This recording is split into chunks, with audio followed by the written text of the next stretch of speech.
Things that we pay money for, we value. The paradox is that exactly the reverse is true.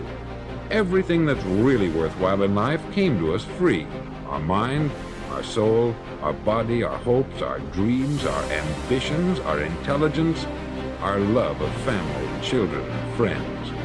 All these priceless possessions are free, but the things that cost us money are actually very cheap and can be replaced at any time. If it is your attachment, say, to material things or status or whatever, it's interfering with your psychological progression.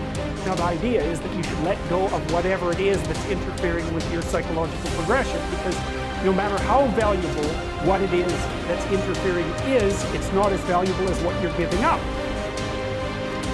The idea of the material world, it is in its own way a symbol.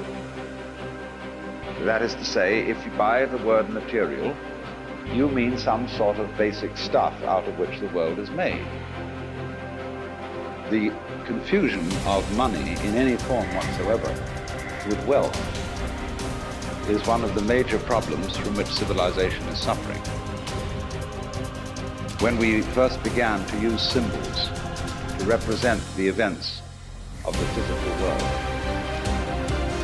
we found this such an ingenious device that we became completely fascinated. And in ever so many different dimensions of life, we are living in a state of total confusion between symbol and reality. But our culture, our civilization, is entirely hung up on the notion that money has an independent reality of its own. Let go of what's going to come to you, and what is going to come to you will keep showing up in larger and larger and larger amounts. And there's great wisdom in that fable. Let it chase you. Let it follow you, instead of being something that you're consumed with having to get. Because the more you're attached to the outcome, the more you're trying to get something that isn't what you need. But here's what's powerful. If you have a list of high purpose in your life, it pulls you toward the future. And the clearer it is, the stronger the pull. The more dynamic it is, the more it affects your life, your spirit, your heart, your soul. It also creates imagination. It gets your mind working on how to achieve that purpose. And if your mind will work, and if your heart works, and if your spirit works, and if you have good input, like good ideas, I'm telling you, there isn't anything you can't accomplish. So if you've taken all of your attention off of everything material, there's only one place you're going to wind up, and that is the immaterial realm called the quantum field, an invisible field of energy that unifies and connects everything material. So now when you're creating from the field and you combine a clear intention with an elevated emotion, and you're connected and you feel connected, the suggestion of an alternative way to create is that when there's a vibrational match between your energy and some future reality, you actually no longer have to go anywhere to get it. You're actually the vortex, and you will collapse space and time and draw the experience to you. Now that, to me, is a lot more fun, because the experience is the unknown. You can't predict when it's going to happen or how it's going to happen, because if you can predict it, it's the known.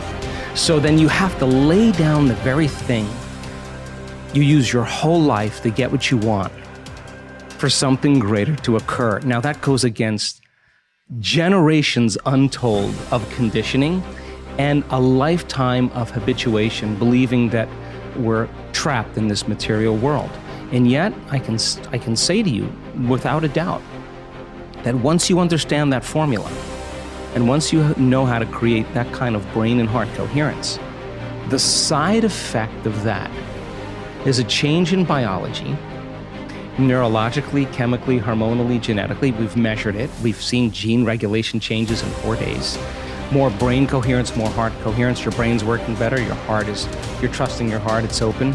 There's different chemicals that are released. Oxytocin suppresses survival centers, resets the baseline of a person's trauma or shock. Your immune system goes up.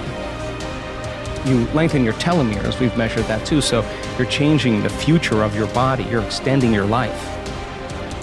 That's evidence, right? So we have the evidence to know that it could happen because we've measured it.